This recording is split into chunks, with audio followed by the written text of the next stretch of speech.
Page की glossary है और बीच बीच में बॉक्सेस बने हुए हैं जहाँ इंपॉर्टेंट मॉन्यूमेंट्स लिखा है उन्होंने, उसको बस मैंने पढ़ लिया। तो टोटल 20 से 25 पेज ही हुए होंगे। और अब पढ़ने बैठेंगे तो ये नहीं कि कौन से मॉन्यूमेंट में किस तरह की डिज़ाइन है, किसने डिज़ाइन किया था, पर फिर समझे कैसे कि क्या पढ़ना है।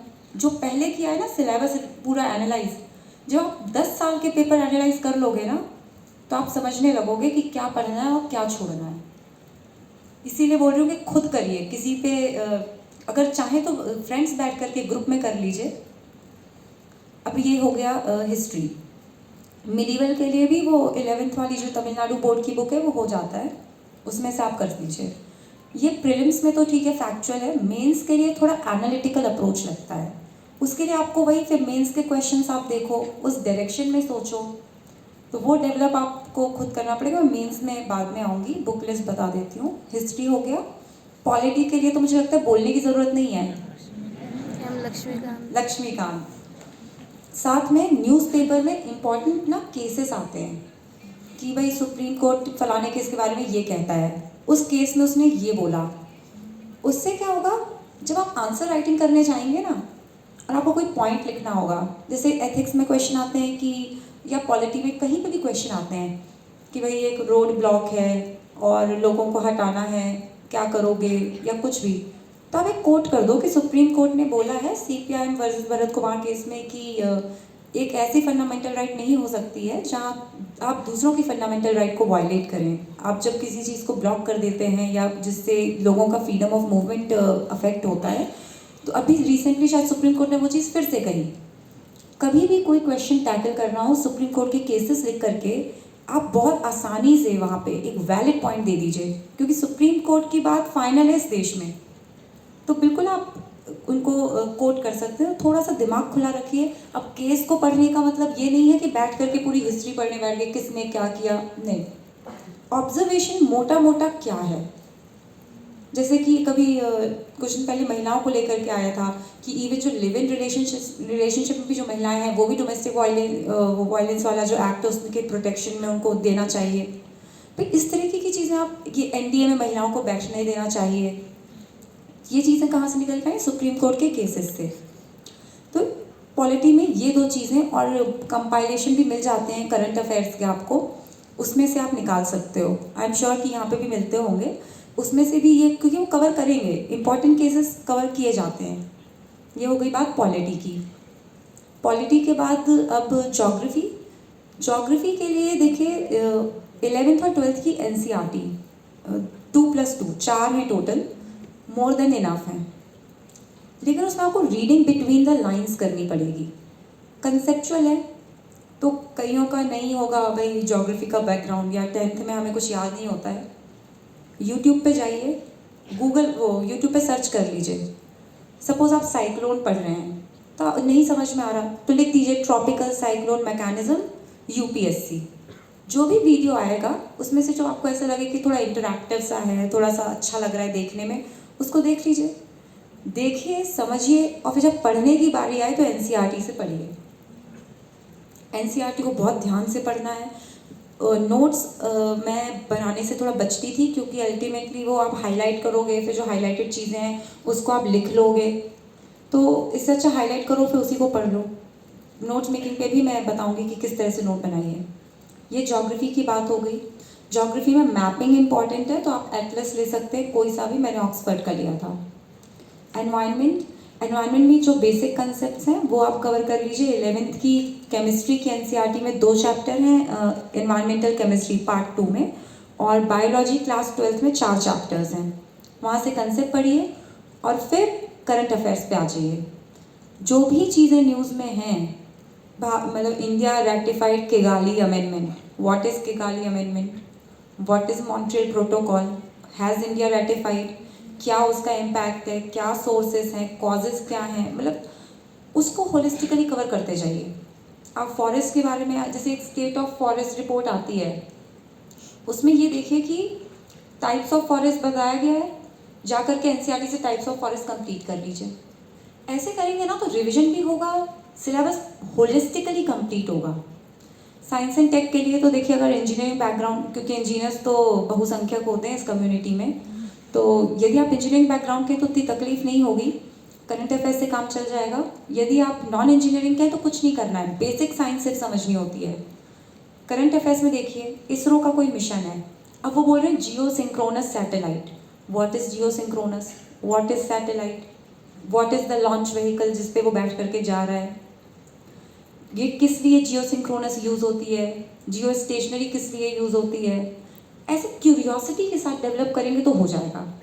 कंसेप्ट समझने के लिए वही सबसे अच्छा है, यूट्यूब पे जाइए, जियो स्टेशनरी सैटेलाइट यूपीएससी, कोई ना कोई वीडियो आपको बता देगा कि क्या है। और मैं क्या भूल रही हूँ, कोई सब्जेक्ट इंटरनेशनल रिलेशंस, थोड़ा सा बैकग्राउंड लगता है और थोड़ा सा करंट अफेयर्स, दोनों को, करंट अफेयर्स तो बहुत इंपॉर्टेंट है। जहाँ तक मेरी समझ है इसमें भी आपको करंट अफेयर्स जो आपको यहाँ से कंपाइलेशन, सर यहाँ पे कंपाइलेशंस देते हैं हम करंट अफेयर्स के, हाँ, तो आपको जो करंट अफेयर्स के यहाँ पे कंपाइलेशंस मिलते होंगे ना, तो उससे आपका काम हो जाएगा। उसमें न्यूज़ होती है, न्यूज़ के थोड़ा बैकग्राउंड की बात कर लेते हैं। और नहीं पढ़नी कोई कंपाइलेशन तो मिनिस्ट्री ऑफ एक्सटर्नल अफेयर्स की वेबसाइट पे जाइए, किसी भी कंट्री पे जाके क्लिक करिए, वो थोड़ा बैकग्राउंड बता देंगे, अभी क्या चल रहा है वो बता देंगे, जो अच्छा लगे। कोई सब्जेक्ट जो छूट रहा हो, इकोनॉमिक्स, इकोनॉमिक्स के लिए क्लास 11th की एनसीईआरटी इंडियन इकोनॉमिक डेवलपमेंट, वो एक बहुत अच्छा आपको प्रारूप दे देती है।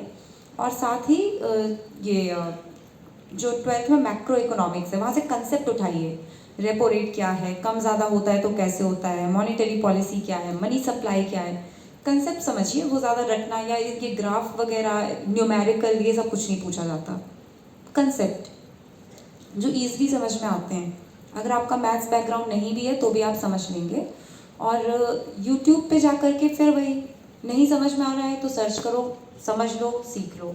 करंट अफेयर्स बहुत ज़्यादा इंपॉर्टेंट है इकोनॉमिक्स में। इकोनॉमिक सर्वे की समरी, मैं तो समरी पढ़ती थी, पीआईबी पे भी आती है, और शायद जो बजट वाला वो वेबसाइट है वहाँ पे भी वो कुछ डालते हैं, हाईलाइट्स या सेलिएंट फीचर्स ऐसा कुछ करके, जो भी, वो देख लीजिएगा, क्योंकि पूरा पढ़ने बैठेंगे तो थोड़ा सा ज़्यादा हो जाएगा। और जहाँ देखिए, मैं अगर बोलती हूँ कंपाइलेशन या कुछ, तो ऐसा नहीं कि कोचिंग ज्वाइन ही करना है, ऑनलाइन बहुत सारी कंपाइलेशंस होती हैं, मार्केट में होती हैं, कई तो फ्री ऑफ कॉस्ट होती हैं जो ऑनलाइन है, अपनी पसंद से। ये ब्रॉड बुक लिस्ट हो गई, और कुछ तो नहीं छूट रहा, छूट भी रहा हो तो आप क्वेश्चन सेशन में कर लेंगे। प्रीलिम्स की बात करती हूँ, प्रीलिम्स के लिए प्रैक्टिस, मैंने क्योंकि पहली बार में प्रीलिम्स अपना नहीं क्वालिफाई किया था तो बहुत डरी हुई थी इस बार कि प्रीलिम्स निकलना चाहिए।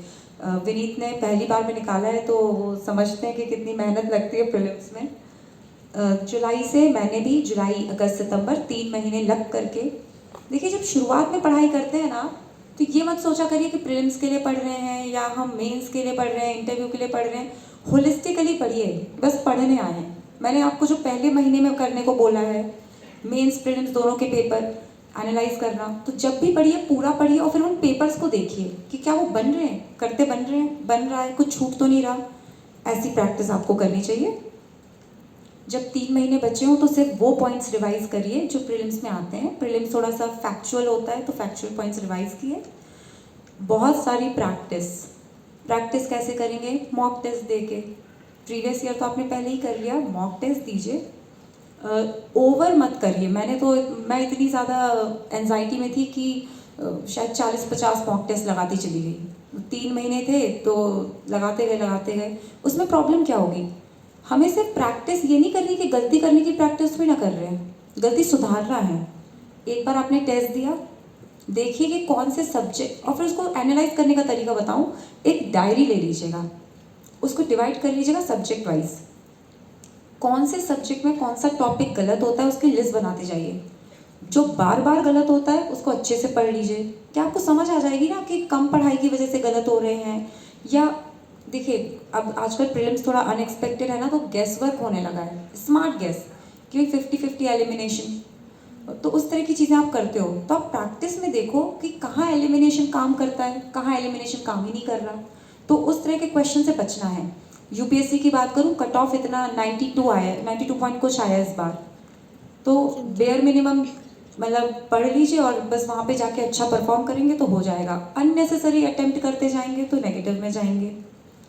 प्रीलिम्स में रिवीजन का बहुत रोल रहता है, बाकी इस तरह से कर लेंगे आप, प्रैक्टिस करेंगे ना और गलतियाँ एनालाइज करते जाएंगे तो होता जाएगा। मेंस पे आ जाऊँ, आंसर राइटिंग। जब मैंने स्टार्ट किया था तो मुझे लगता था क्या क्या करूँ, पहले दिन से शुरू कर दूँ डेली आंसर राइटिंग, बहुत लोग करते हैं। देखिए, आंसर राइटिंग लिखने के लिए कंटेंट चाहिए, पहले पढ़ लें, थोड़ा सा समझ लें, फिर लिखें।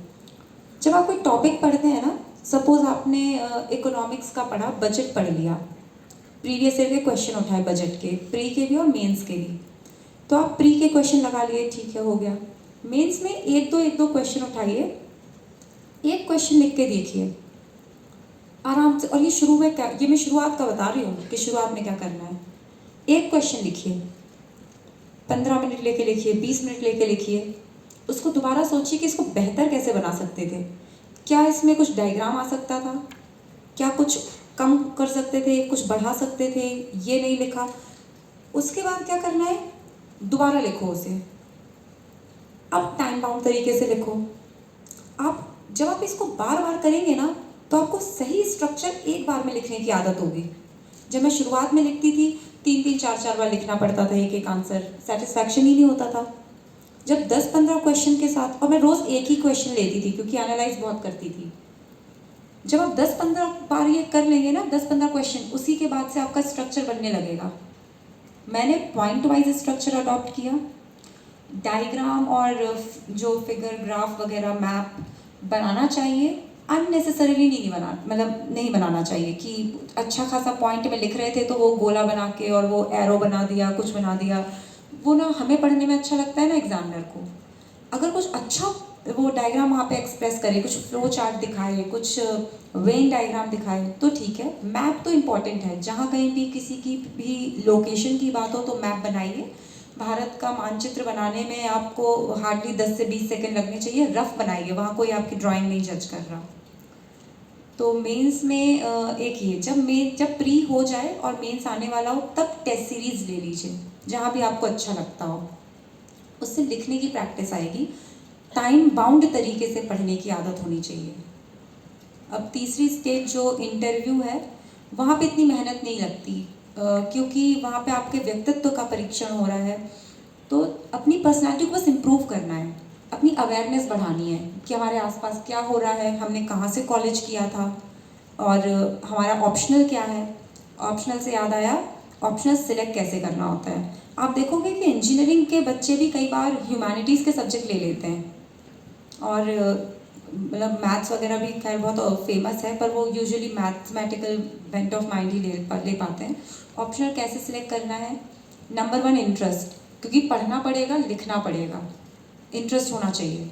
सिलेबस थोड़ा सा लिमिटेड हो, मतलब जैसे जो डॉक्टर्स होते हैं मेडिकल साइंस लेके जो लोग निकालते हैं, थोड़ा सा लेंदी हो जाता है, उनका बैकग्राउंड है ठीक है, पर फिर भी वो बताते हैं कि लेंदी पढ़ा।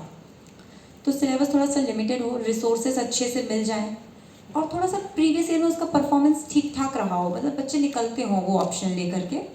मैंने तो सोशियोलॉजी लिया था, 2 साल डिग्री के हो गए थे, कुछ ज़्यादा याद नहीं था तो, और फिर इंटरेस्ट भी थोड़ा सा सोशल चीज़ों के बारे में हो रहा था, तो फिर मैंने सोशियोलॉजी ले लिया। और ऑप्शनल की बात भी हम क्वेश्चन सेशन में कर लेंगे अगर किसी को पूछना हो, क्योंकि सोशियोलॉजी सबका नहीं होगा। इंटरव्यू में थी मैं, हाँ।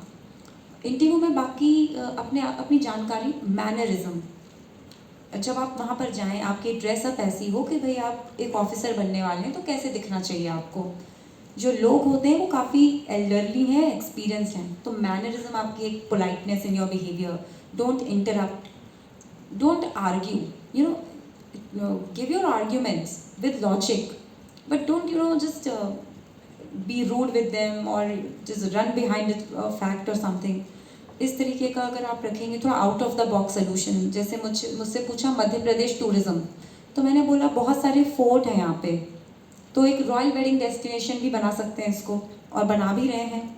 तो थोड़ा सा कुछ ऐसा बता दीजिए जो, क्योंकि होटल बनाना, सर्किट्स बनाना, ये सब बताते हैं लोग। मेरा 193 है इंटरव्यू में, एक्स्ट्राऑर्डिनरी नहीं है लेकिन डिसेंट है।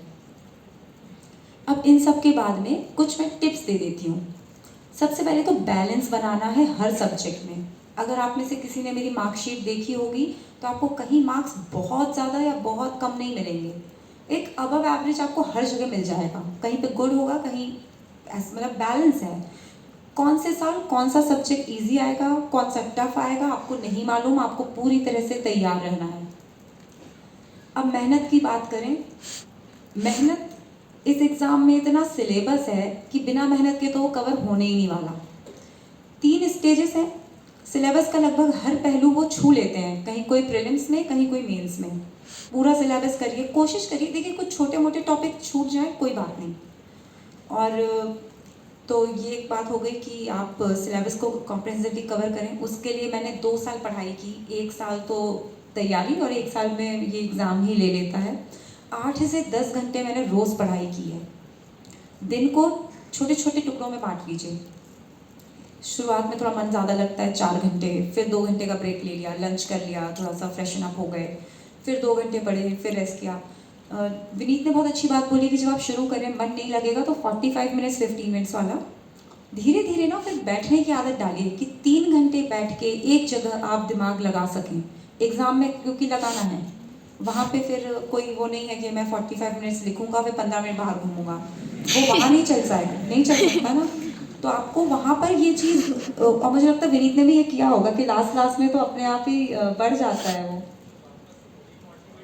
बिल्कुल, हाँ, ये हमने सही कहा, जब मन ना लगे तो ये बहुत अच्छा है कि चलो 45 मिनट पढ़ लेते हैं। और जब शुरुआत करें ना तब ये बहुत काम आती है। मैंने जब शुरू किया था तो बैठने में मन नहीं लगता था, तो यही 45 मिनट बैठे, 10 मिनट थोड़ा सा रिलैक्स या कुछ यूट्यूब पे वीडियो, और वो धीरे धीरे बढ़ाते जाइए। 45 की जगह फिर 50, 50 से 55, इस तरीके का। और धीरे धीरे मतलब जब आपके 3-4 महीने हो जाएं तब आदत बना लीजिए कि 3 घंटे एक बार में बैठ सकें। एग्ज़ाम हॉल में बैठना है, दिमाग लगाना है। ये हो गई एक बात। दूसरी, कई लोग कहते हैं याद नहीं रहता, फैक्चुअल बहुत है और भूल जाते हैं। 2 टिप्स हैं इसके लिए। एक, लिख लिख करके पढ़ना है। यदि आप सिर्फ आँखों से देख करके ज्ञान ले लेते हैं तो फिर वो ज़्यादा दिनों तक टिकता नहीं है। जब मसल्स प्रेस होती है ना हाथ की और थोड़ा सा एनर्जी जाती है, थोड़ा सा पेन होता है हाथ में, तब हमको बिल्कुल लंबे समय तक याद रहता है ब्रेन में। और ये आपने एक्सपीरियंस किया होगा, कोई चीज़ लिख लीजिए आपको याद रहेगी। एक और टिप कि कैसे याद रखें, रिवाइज कैसे करें। जो आप पढ़ने बैठेंगे ना पहली बार में सिर्फ समझिए कि भाई एक बार पढ़ लिया, कंसेप्चुअल क्लैरिटी ले ली। दूसरी बार कुछ अंडरलाइन, कुछ हाईलाइट, कुछ नहीं। दूसरी बार में जब पढ़ रहे हैं ना, एक पेंसिल लेके हाईलाइट करिए उसको। क्या हाईलाइट करेंगे? जो इंपॉर्टेंट पॉइंट्स हैं या जो भूल रहे हैं। तीसरी बार जब आप उसको पढ़ेंगे ना तो एक पेन लेकर के पढ़िए। अब जो हाईलाइटेड पोर्शन है वही पढ़ना है, उसमें से भी कुछ चीज़ें होंगी जो अभी भी भूल रहे होंगे, पेन से हाईलाइट कर लीजिए। चौथी बार में पढ़ेंगे, हाईलाइटर से पढ़िए, जो अभी भी भूल रहे हो हाईलाइट कर दिया। अब ये जो हाईलाइटेड चीज़ें हैं इनको जब आप रिवाइज करने के लिए जाएंगे, और चिंता मत करिए, हम लोगों की किताबें भी काफ़ी रंगी हुई होती थी। सोचते थे कि पेज में से 3-4 लाइनें निकलेंगी, कई बार आधा आधा पेज निकल आता था। उसकी कोई दिक्कत नहीं है, वो बाद में धीरे धीरे रिफाइन होता जाएगा। जो हाईलाइटेड पोर्शन है उसको रिवाइज कर रहे हैं लिख लिख करके। नोट्स नहीं बनाने का बोल रही, सिर्फ लिखने का बोल रही हूँ। रफ निकलनी चाहिए, मतलब मेरे रूम में से इतनी रफ निकल आती थी हर महीने, क्योंकि लिख लिख करके पढ़ती थी। ये 2 चीज़ें आपको काम आएंगी जब रिवाइज कर रहे हैं। हाईलाइटेड पोर्शन रिवाइज करिए, ज़्यादा भूल रहे हैं स्टार मार्क लगा लीजिए। जब ऐसे बार बार दोहराते रहेंगे ना, 1 बार 2 बार 3 बार, चीज़ें अपने आप दिमाग में सेटल हो जाएंगी। और प्रैक्टिस तो आप करेंगे ही। एक बात तो हुई ये। दूसरी चीज़, नोट मेकिंग। नोट्स मैंने प्रीलिम्स के लिए नहीं बनाए, उन चीज़ों के लिए नहीं बनाए जहाँ, जैसे कोई किताब है अब उसी में से पढ़ना है, तो क्यों उसको पहले हाईलाइट करेंगे, फिर वही हाईलाइटेड चीज़ें लिखेंगे, फिर उनको पढ़ेंगे। कोई सेंस नहीं है उस बात का। ज़्यादा अच्छा नोट्स वहाँ बनाइए जहाँ पे चीज़ें एक जगह नहीं मिलती। मेंस के लिए काम आएगा। मेंस में वो क्वेश्चन क्योंकि मल्टी डायमेंशनल होते हैं कि डिस्कस, एनालाइज, ये वो। कोई भी टॉपिक पढ़ा, मैं 1 पेज लेती थी। सपोज टॉपिक है एग्रीकल्चर, तो बहुत वास्ट टॉपिक है। मैं कौन सा टॉपिक बोलूँ मैं, चलिए प्राइवेटाइजेशन ले लिया। व्हाट इज़ प्राइवेटाइजेशन, अभी क्या हो रहा है, इस तरह के 2-3 लाइन में। इसके चैलेंजेस क्या हैं या प्रॉब्लम्स क्या हैं, इसके एडवांटेजेस क्या हैं, what is the government doing, government को और क्या करना चाहिए, और एक ओवरऑल विजन क्या है हमारा। विजन आपका कंक्लूजन बन जाएगा। मेंस के आंसर राइटिंग में डेटा इंपॉर्टेंट है, क्योंकि कई बार खोलने में क्वेश्चन को वो मदद कर देता है आपकी।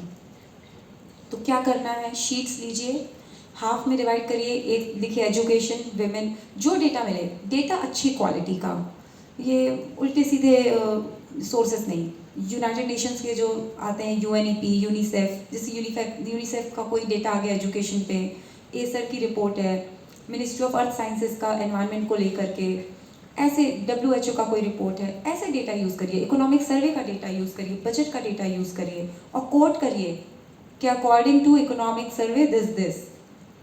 उससे क्या होता है, क्वेश्चन को क्रेडिबिलिटी मिल जाती है। और ये आपको हर एक टॉपिक के लिए बनाना है डेटा शीट, ये आपको बहुत काम आएंगे। एसेज वगैरह लिखने में भी आपको ये हेल्प करेगा। इसके अलावा मैंने कोविड पीरियड में एक बहुत इंपॉर्टेंट चीज़ सीखी है, वो मैं आपके साथ शेयर करना चाहती हूँ। मार्च 2020 पहला लॉकडाउन, और लगभग सितंबर 2021 जब तक रिजल्ट नहीं आ गया, परिस्थितियाँ